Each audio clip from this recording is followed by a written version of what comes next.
नमस्कार मित्रांनो, मी महाराष्ट्राचा छोटा पुढारी घनश्याम दरोडे। बीडमध्ये आज 15 दिवस झाले खळबळजनक वातावरण चालू आहे।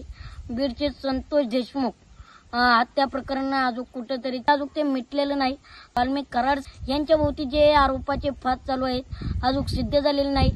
आणि बीड जिल्ह्यात विशेष म्हणजे दोन मंत्री आहेत, एक पंकजा मुंडेताई, एकीकडे धनंजय मुंडे साहेब आणि एकमेव आमदार म्हणजे सुरेश दस साहेब बोलतायत। म्हणजे कुठे काय चालू आहे वातावरण। आज संतोष देशमुख कार्यावरती घर आहे, आज त्यांची लहान लेकरं बाळ आहेत। आज त्यांच्या घराला जर त्यांच्या कुटुंबाला न्याय नाही दिला तर शासन करते काय? मुख्यमंत्री देवेंद्र फडणवीस साहेब असतील, अजितदादा असतील, एकनाथजी शिंदे साहेब असतील, हे काय करतायत?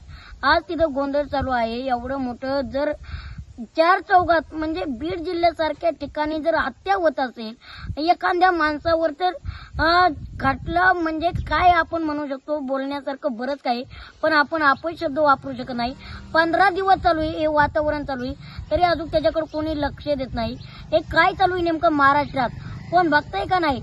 आज अजितदादा तिथे येऊन गेले, अजितदादा बोलले, पण अजून त्याच्यावरती कारवाई झाली नाही। कुठे आहेत आरोपी? शासन म्हणताय, पोलीस म्हणतायत, नवीन एसपी साहेब आले तिथं म्हणतायत याच्या भोवती आम्ही फास टाकलेत, त्याच्या भोवती फास टाकलेत। आरोपी शोधणार कधी तुम्ही? आरोपी सादर कधी केले पाहिजे?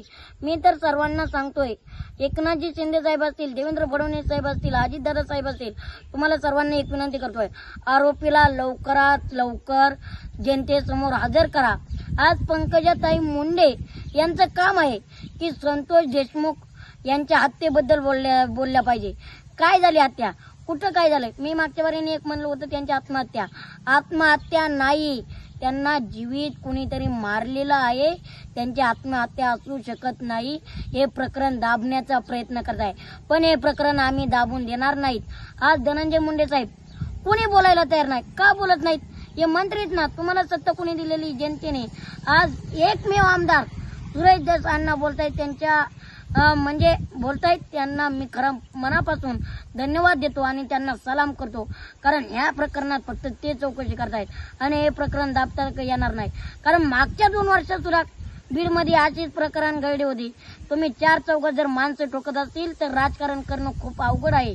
हे जे कुणी गुन्हेगार केलाय त्याला दाबण्याचा प्रयत्न करायचा नाही, तर त्याला समाजापुढे आणलं पाहिजे आणि गुन्हेगाराला भर चौकात फाशी झाली पाहिजे, हेच मी तुम्हाला सांगतोय।